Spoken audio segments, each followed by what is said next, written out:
Podemos, nesse contexto da ressurreição, não lembrar da morte de Cristo, da dura morte de Cristo, morte essa que teve um objetivo muito claro da parte de Deus, que foi propiciar um meio para que eu e você não ficássemos separados dele. Porque o pecado nos separa de Deus.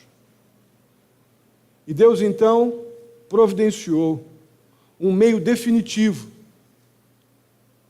para o pecador não estar mais separado dele.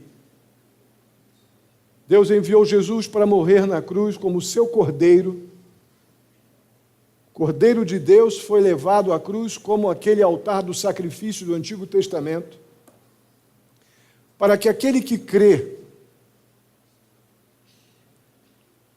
nesse fato, nessa essência da vida evangélica, que é o fato de que Deus amou o mundo de tal maneira que enviou o seu único Filho para morrer pelos nossos pecados, para que todo aquele que nele crê, nestas verdades que envolvem a morte de Cristo em nosso favor, não somente tenha o alto privilégio do perdão de pecados, mas tenha também a inimaginável realidade da vida eterna, porque Cristo também ressuscitou.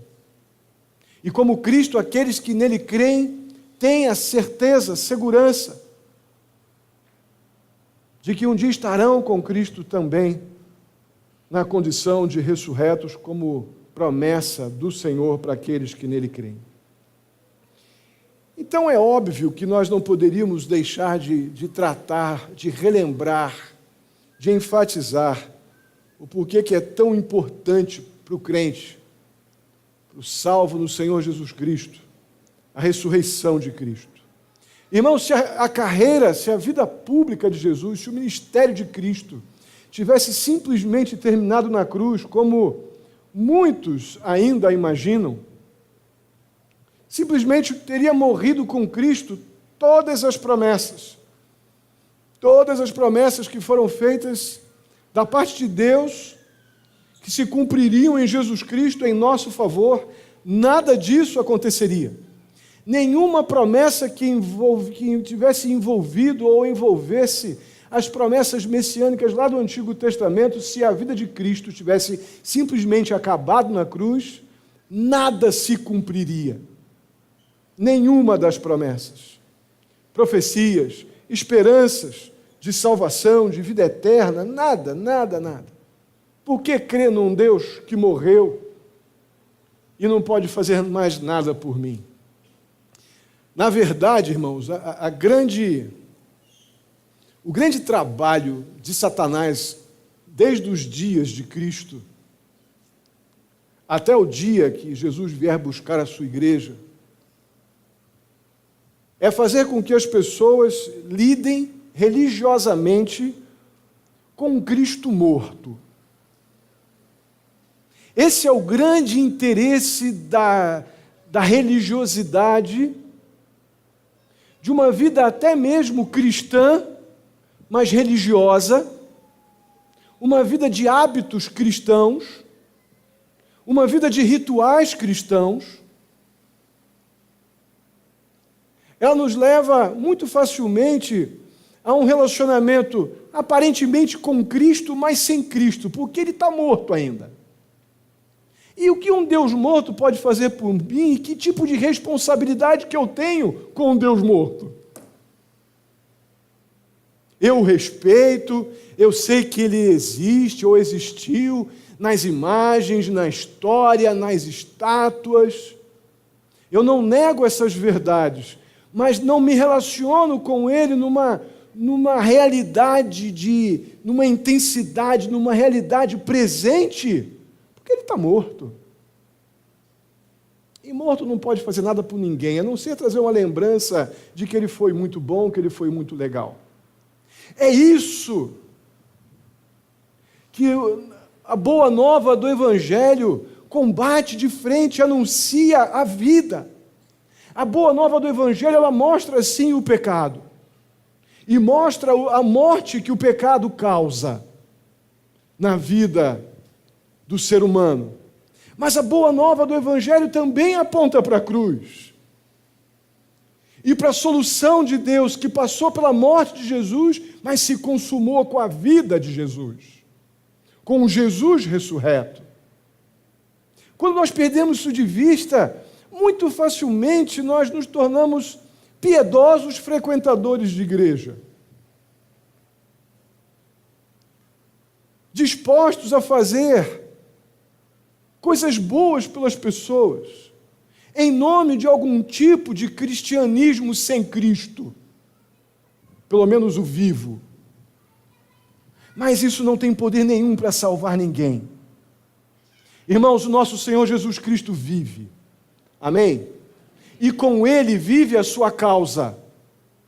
E a causa de Cristo está apresentada nas boas novas do Evangelho. Deus mandou Jesus morrer por pecadores, dentre os quais nós estávamos lá, totalmente dependentes e carentes do que Deus fez por nós de forma absoluta e completa. Aquela realidade do túmulo vazio e o Cristo ressurreto, que primeiramente convenceu os discípulos, e logo depois aquelas mulheres se viram também convencidas, chegando até o túmulo e vendo que Jesus não estava lá. Eu quero relembrar o que lemos ainda há pouco, os versos 1 a 12 do capítulo 24. Pode permanecer sentado, vou fazer essa leitura novamente, apenas para lembrar estes episódios que eu aqui disse nesse momento. Diz assim, fica a sua Bíblia aberta aí no capítulo 24 de Lucas, versos 1 a 12. No primeiro dia da semana, de manhã bem cedo, as mulheres levaram ao sepulcro as especiarias aromáticas que haviam preparado. Encontraram removida a pedra do sepulcro, mas quando entraram não encontraram o corpo do Senhor Jesus. Ficaram perplexas, sem saber o que fazer. De repente, 2 homens com roupas que brilhavam como a luz do sol colocaram-se ao lado delas. Amedrontadas, as mulheres baixaram o rosto para o chão e os homens lhe disseram: por que vocês estão procurando entre os mortos aquele que vive? Ele não está aqui, ressuscitou. Lembrem-se do que ele lhes disse quando ainda estava com eles ou com vocês na Galileia. É necessário que o Filho do Homem seja entregue nas mãos de homens pecadores, seja crucificado e ressuscite no 3º dia. Então se lembraram das palavras de Jesus. Quando voltaram do sepulcro, elas contaram todas estas coisas aos 11 e a todos os outros. As que contaram estas coisas aos apóstolos foram Maria Madalena, Joana e Maria, mãe de Tiago, e as outras que estavam com elas. Mas eles não acreditavam nas mulheres. As palavras delas lhes pareciam loucura. Pedro, todavia, levantou-se e correu ao sepulcro. Abaixando-se, viu as faixas de linho e mais nada. Afastou-se e voltou admirado com o que acontecera. Amém? Que coisa, que narrativa espetacular. Dá vontade de continuar lendo, porque depois esses homens tiveram um encontro muito especial com Jesus ressurreto no caminho para Emaús. Mas vamos lembrar alguns momentos dessa narrativa. No verso 1, nós vemos 3 mulheres. No cenário dessa história, mas vemos essas 3 mulheres aparecendo aqui, o fato de Maria Madalena, Joana, Maria, mãe de Tiago, e outras mulheres que estavam com elas também neste episódio. Interessante que elas não foram para o sepulcro para constatar aquilo que sabiam. Jesus disse que ressuscitaria no 3º dia. Não era para aqueles que acompanhavam Jesus, não deveria ser algo novo. Mas elas não foram ali para o sepulcro para apenas louvar ao Senhor, ratificar os fatos de que, de fato, o meu Senhor ressuscitou conforme Ele havia dito. Não, elas não foram fazer isso, não. Elas foram conforme o texto, de acordo com o costume judaico, foram ali embalsamar o corpo do Jesus morto, Elas foram ali colocar essências, perfumes, nas ataduras que envolviam o corpo de Jesus. Foram ali, conforme também o costume judaico, seguramente também lamentar, chorar à porta do sepulcro, ficar ali, como era costume na época, as carpideiras choravam pelos mortos. Irmãos, aquelas mulheres, elas já tinham, repito, a informação do próprio Senhor Jesus e dos discípulos, que já tinham falado entre eles ali, elas sabiam que Jesus ia ressuscitar, conforme estava ocorrendo naquele momento ali, naquele terceiro dia. Mas, mesmo assim, com esta informação, elas foram com todos os recursos de embalsamamento, com perfumes, com as essências, foram prontas para ficar ali, chorar, chorar e chorar pelo seu rei morto. Com tudo que tinham de informações, elas ainda assim foram chorar pelo rei morto. Em outras palavras, o fim da esperança. Aquele que disse que era meu Salvador morreu. O melhor que eu posso fazer por ele agora é embalsamá-lo, colocar ali especiarias aromáticas, chorar, chorar, chorar, porque o meu Salvador morreu. Mesmo tendo convivido muitas com Jesus e com tudo que aconteceu no ministério público de Jesus durante os últimos 3 anos, com aquilo que o próprio Senhor Jesus disse, elas estavam ali para chorar pelo seu rei morto. Irmãos, por que elas agiram assim? Por que essas mulheres ou aquelas mulheres agiram dessa forma? Porque elas viram Jesus morrer. Elas testemunharam Jesus morrer daquela forma tão cruel na cruz. E naquele momento, mesmo diante de tudo que elas já sabiam, o que viram era mais forte do que a fé que elas até então confessavam ter. Quantas vezes, irmãos, as coisas terrenas que nós vemos, muitas vezes elas abalam violentamente as verdades invisíveis que nós cremos. Quantas vezes confessamos aqui dentro que cremos, que confiamos, que amamos o Senhor Jesus, vamos viver uma vida santificada, aquela área de pecado eu coloco diante do Senhor e confesso como pecado, e diante das situações que nos ameaçam, que batem a nossa porta, ou simplesmente, naturalmente, acontecem num curso de um mundo que jaz no maligno, nós nos deparamos com essas coisas e simplesmente as verdades que nós, invisíveis que sejam, mas que cremos, simplesmente são abandonadas pelas coisas terrenas que vão passar, que não têm poder para salvar. Ainda que me matem, o fato de Cristo estar vivo, a Bíblia diz lá no Evangelho de João que aquele que está em Cristo, ele viverá, ainda que morto. Ainda que morto, viverá. Por que a gente pensa mais nesse texto bíblico quando estamos sepultando um ente querido? Por que a gente pensa na vitória diante da morte, diante apenas de um ambiente de cemitério?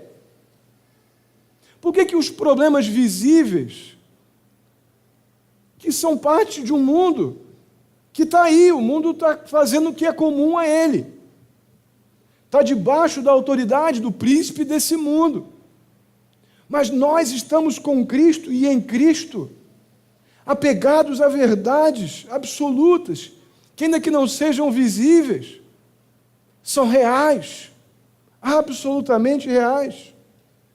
Irmãos, para nós, os que cremos em Jesus Cristo, não deveríamos sucumbir diante das coisas temporais da vida, colocar em xeque, questionar as verdades que confessamos que existem, que a Bíblia nos garante, que o Espírito Santo de Deus já nos aquietou o nosso coração e nos fez crer e confiar nas verdades profundas sobre a obra de Cristo na cruz em nosso favor, sobre o Espírito Santo de Deus que habita em nós, que nos capacita a dizer não para as nossas vontades pecaminosas e sim para a vontade de um Deus bom, paciente e misericordioso.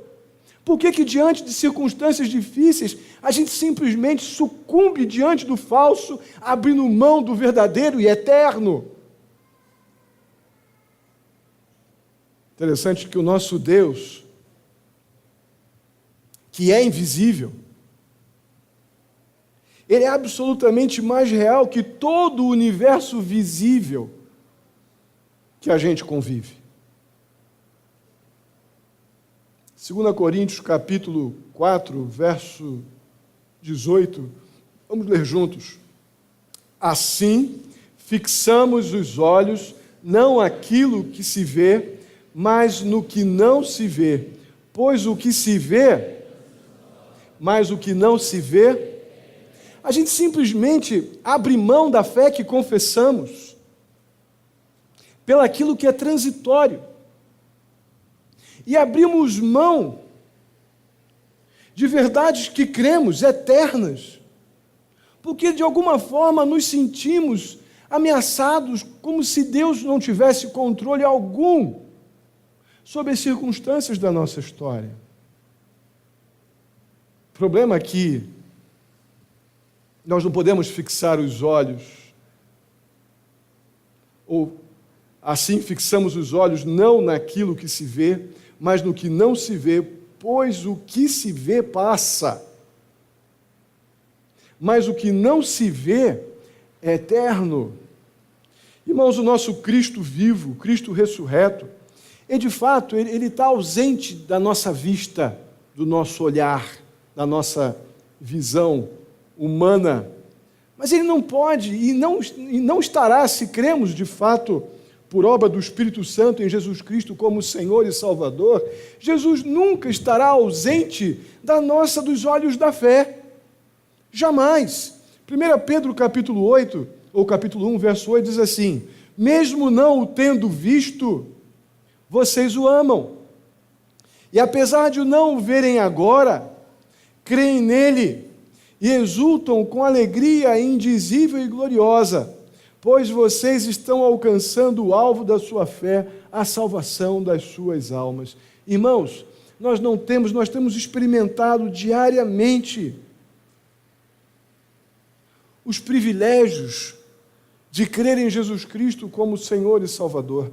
Diante das crises que a gente passa, diante dos momentos diversos de instabilidades que a gente tem, diante de desemprego, diante de situações de saúde, as instabilidades de relacionamentos, nós que cremos em Jesus Cristo, nós temos a segurança de que, uma vez habitados pelo Espírito Santo de Deus que habita em nós por crermos em Jesus Cristo, nós temos tudo o que precisamos para lidar com cada uma das circunstâncias que se levantam em nossa vida, com consolação que vem da parte de Deus, com sabedoria que vem da parte de Deus, com capacitação, com coragem.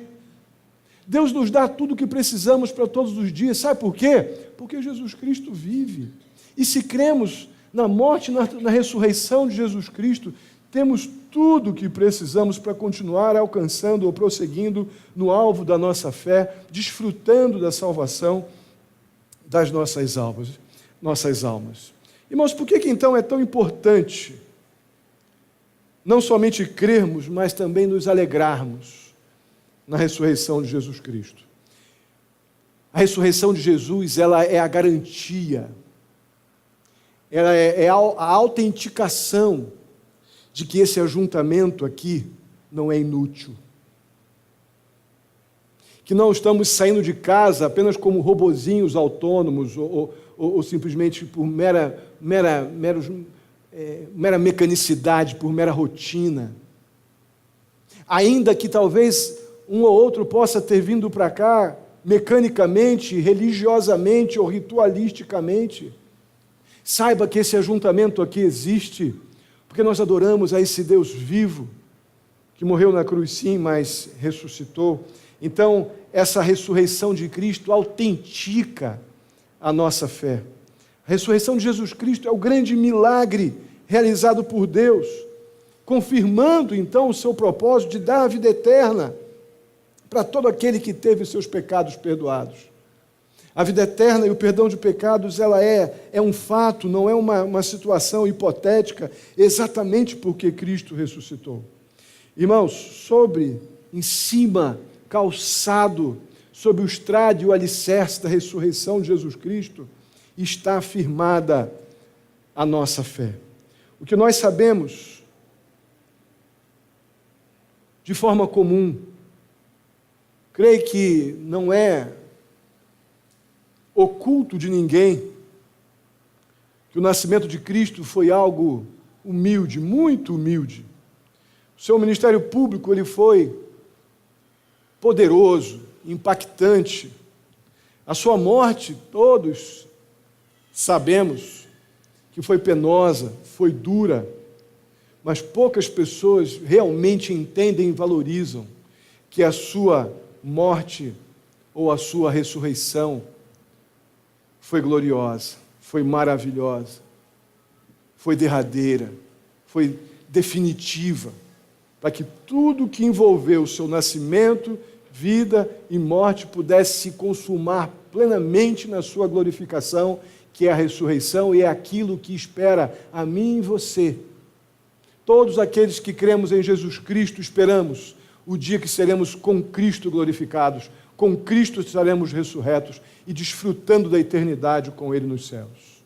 Amém? Mas de todos esses eventos, sem dúvida alguma, a ressurreição é a pedra fundamental. Por quê? 1 Coríntios 15, 17 vai nos dizer por quê. Vamos ler juntos, bem forte.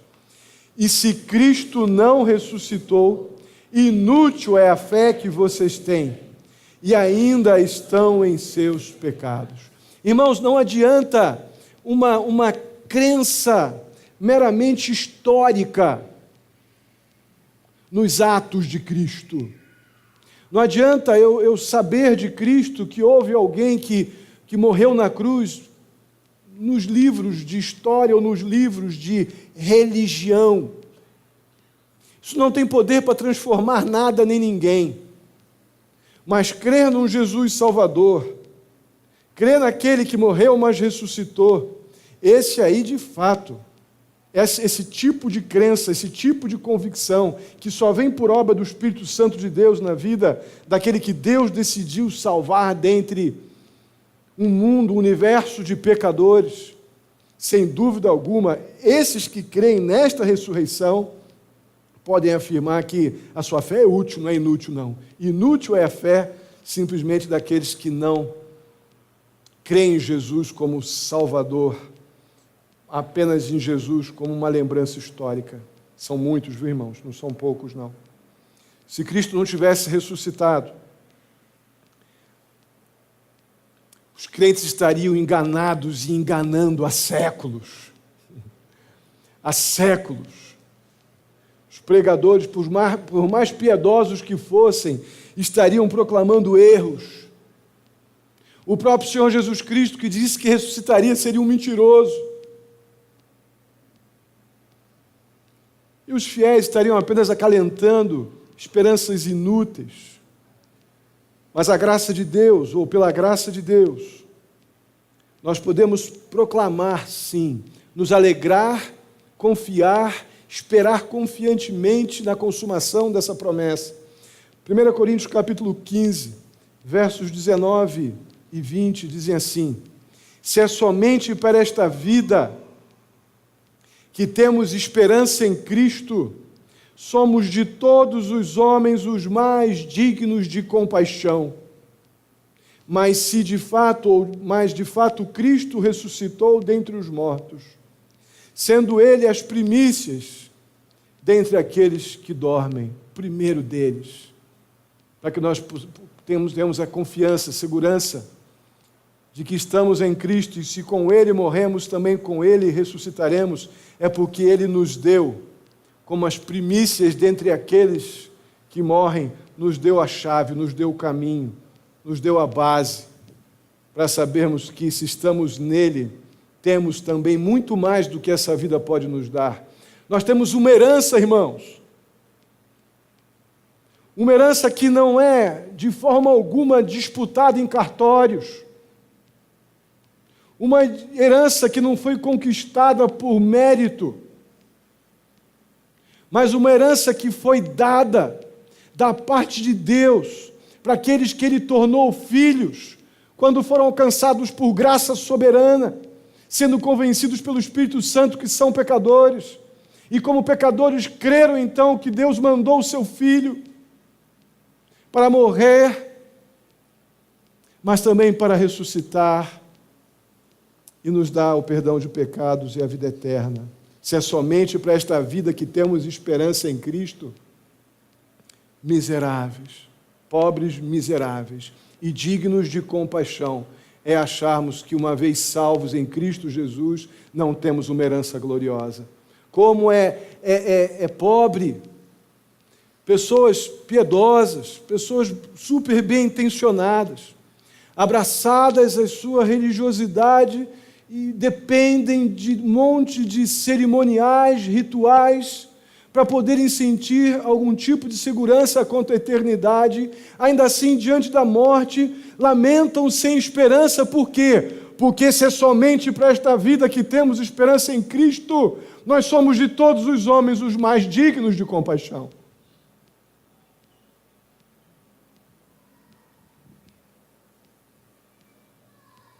Mais uma vez pergunto, o que então a ressurreição de Cristo significa para nós? Irmãos, a ressurreição de Cristo significa que Jesus é tudo quanto Ele declarou ser. Jesus disse que era o Filho de Deus. Jesus afirmou que Ele é o Salvador. Jesus Cristo afirmou que Ele é o Senhor. Ele é tudo isso. A ressurreição significa que a morte, aquela morte em nosso lugar, a ideia da morte expiatória de Cristo, ela não é uma história contada em livros apenas, ela é um fato, uma realidade, que as pessoas, crendo nesta realidade bíblica, encontram perdão para os seus pecados. E sabe o que acontece quando o pecador, até então separado de Deus pelo abismo que o pecado cria, entre o homem e Deus, crendo então que Cristo foi a solução de Deus para o pecador separado de Deus. Quando cremos em Jesus, a cruz ela nos reconcilia. A cruz ela nos faz a nossa paz com aquele que até então estávamos na condição de inimigos.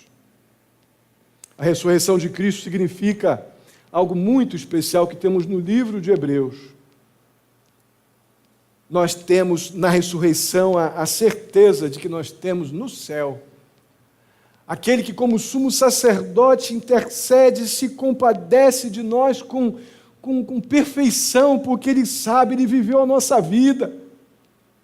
Ele conheceu as nossas tristezas, sabe das nossas dores, padeceu por nós.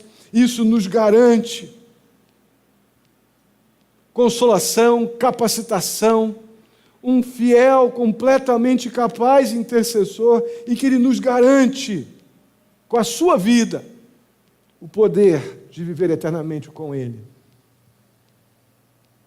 E nele, para sempre, se nele cremos. Irmãos, nós adoramos a Deus e servimos a Cristo,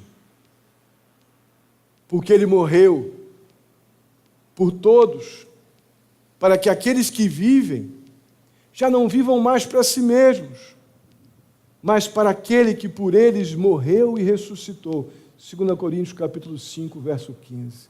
Às vezes, muito de nós pode chegar a algum momento da nossa vida cristã e falar assim, mas eu estou na igreja por quê? Não tem um momento que a gente às vezes passa uma situação meio estranha como essa?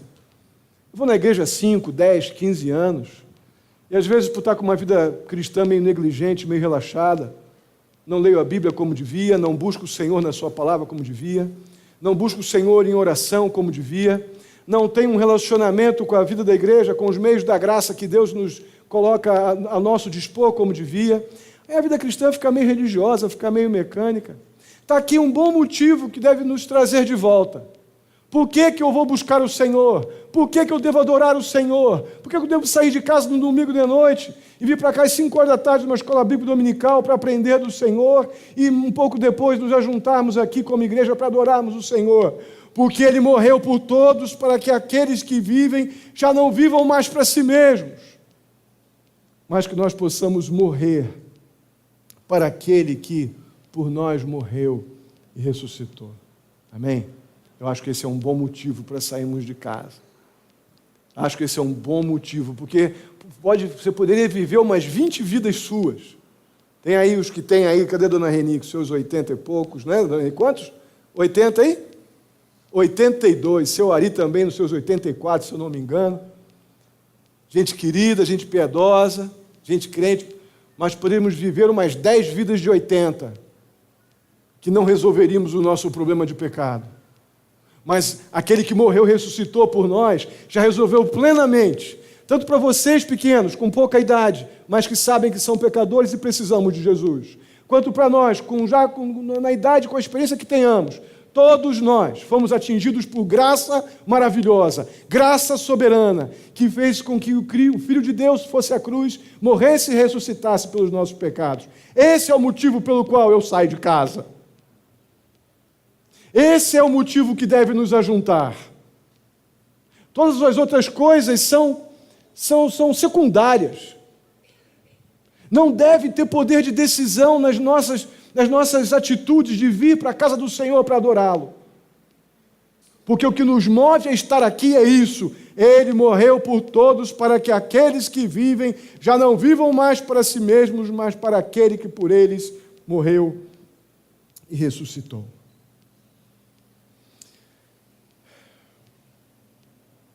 Irmãos, para aqueles que já aceitaram Jesus Cristo como Senhor, têm grande alegria no fato de que Ele morreu, mas ressuscitou. Adoramos a um Deus vivo. Para esses, precisamos lembrar de Efésios 4:1. Precisamos, então, a partir desta convicção de salvação pela obra de Cristo em nosso favor, precisamos viver de modo digno da posição que fomos chamados. O modo digno é a luta diária por uma vida santificada.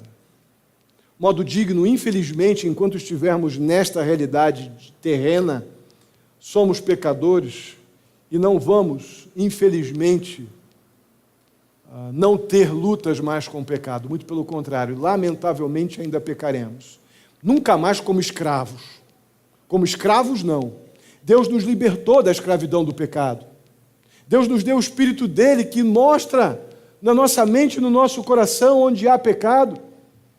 E vemos lá em 1 João 9 que se confessarmos os nossos pecados, Ele é fiel e justo para nos perdoar os pecados e nos purificar de toda injustiça. O nome disso é santificação. Isso é viver de modo digno.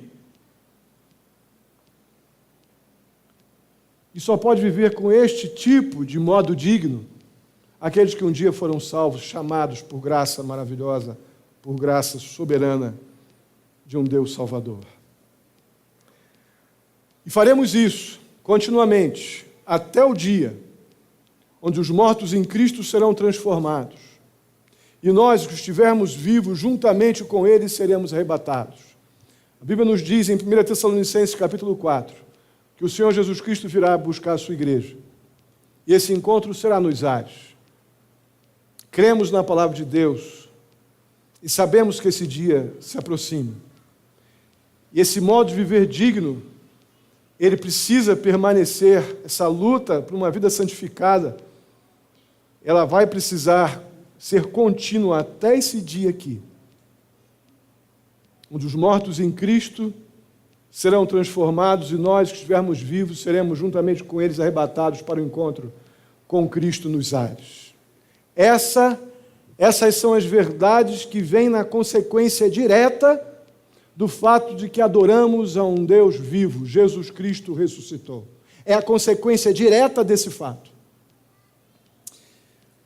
Mas não podemos falar, deixar de falar ou nos omitir para o fato de que aquele que ainda não creu no Senhor Jesus Cristo como Senhor e Salvador de sua vida, há uma advertência clara para aquele que não compreendeu as realidades, a glória, a beleza do fato de que Cristo morreu, mas ressuscitou, nos dando perdão de pecados e vida eterna, aquele que ainda resiste a esta verdade libertadora. Há uma advertência muito séria nas Escrituras. Essa advertência está em Marcos, capítulo 16, verso 16. Quem crer e for batizado será salvo, mas quem não crer será condenado. Não é uma coisa de igreja batista, de igreja presbiteriana, de igreja aqui, de igreja lá. É um fato, aquele que crê, em Lucas há uma outra afirmação que diz que aquele que crê, ele já está salvo. Aquele que não crê, a Bíblia também afirma que ele já está condenado. Pastor, e agora? Como é que eu faço? Se confessarmos os nossos pecados, Ele é fiel e justo para nos perdoar os pecados e nos purificar de toda injustiça. Isso não é coisa de igreja, isso não é coisa de pastor, isso está na sua Bíblia. Tem Bíblia em casa? Vai ler lá o que está escrito em Marcos 16. Então, a bênção disso aqui é o fato de que agora, amorosamente, Deus está dizendo assim: eu mandei meu filho morrer por você, porque você não poderia fazer nada por você mesmo no que diz respeito ao seu pecado. E o seu pecado é o seu maior problema. Não é teu emprego, não é teu patrão, não é um colega de trabalho, sua mulher, sua esposa, suas crises, não. Esses problemas não são os maiores. O maior é aquele que envolve as coisas eternas. E pecado envolve coisas eternas. E para o pecado você não tem como dar jeitinho, mas Deus deu a solução para o seu pecado. Ele não somente mandou o seu filho ser o cordeiro dele pelo teu pecado, pelo meu pecado, mas também deu vida eterna para que você adore a um Deus vivo. E que você tenha esperança de se encontrar com um Cristo vivo, e não com um Deus morto, que não pode fazer nada por ninguém. Essa é a boa nova. Essa é a boa nova libertadora. Esse é o presente de Deus. Essa é a Páscoa de Deus. Essa é a grande libertação. Essa é a grande passagem da morte para a vida. Essa é a grande oportunidade. A verdadeira Páscoa, ela está totalmente solidificada nas verdades da morte e na ressurreição de Jesus Cristo por nós pecadores. Amém? Vamos ficar de pé. Irmãos, o juízo é certo. É certo. Isso não é coisa de igreja, repito, nem coisa de pastor. Está na sua Bíblia. E a única maneira de escapar de Cristo como juiz é fugir para Cristo como Salvador. Oremos. Bondoso e amado Deus, muito obrigado. Muito obrigado porque o Senhor entregou teu Filho Jesus como um cordeiro sem mancha alguma, um cordeiro perfeito. Porque somente um cordeiro perfeito poderia solucionar o grave problema de morte espiritual que sentenciava o ser humano. Somente a perfeição do teu cordeiro poderia nos livrar da morte no pecado. Ó Deus querido, nós somos pecadores. Se há alguém aqui que entrou nesta igreja sem compreender plenamente este fato de que nós somos pecadores, que não podemos fazer nada por nós mesmos em relação ao nosso pecado, ó Deus querido, vai ao encontro dessa pessoa. E eu peço em nome de Jesus que, pela obra do Teu Espírito Santo, o Senhor convença do pecado, da Tua justiça e do Teu juízo. Muito obrigado, porque Cristo nasceu, viveu, morreu e ressuscitou, nos dando vida, nos dando motivo para Te adorar, porque adoramos aquele que vive. Ó Deus Santo, aceita a nossa adoração, aceita a nossa gratidão, e que essas verdades, ó Deus, nos acompanhem todos os dias, todo o tempo, porque são essas verdades que nos movem a uma vida de santificação, uma vida digna da vocação que fomos chamados. É essa a verdade que nos move a estar aqui agora te adorando.